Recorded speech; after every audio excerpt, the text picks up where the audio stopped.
Good day. I hope everyone are fine. I'm Cyrus Lee Heng Huei, Senior Technical Assistant from TPCI Divisions.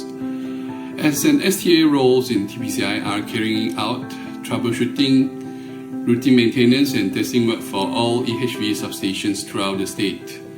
I enjoy hiking, jogging, playing badminton, exploring new technologies and gadgets, playing some online games.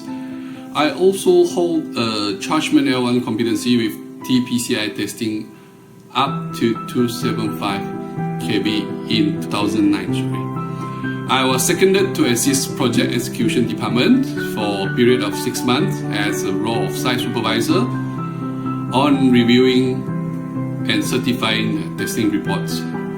I've been involved in commissioning few major projects such as Samaju Substation, Similajau Substation, and Bakun Substations.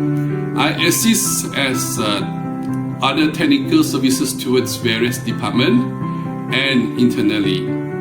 Service such as installation of disturbance recorder, bus bar stability test, transformer stability, CT ratio testing, PQ meter installations, and PMU installations also.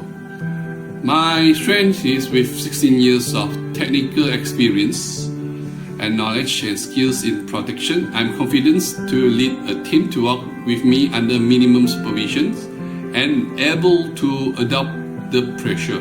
I'm confident and comfortable to execute my role with the soft skills adopted such as problem solving, good communication leadership, flexible and adaptability. My weaknesses are impatient, as I'm eager to complete my tasks as soon as possible. I overlook some minor procedures and inadequate of exposure towards procurement, tendering and preparing quotations. But I'm willing and dare to take the challenges and try new things with no regret, not easily giving up without trying. That's all from me. Thank you very much for your time.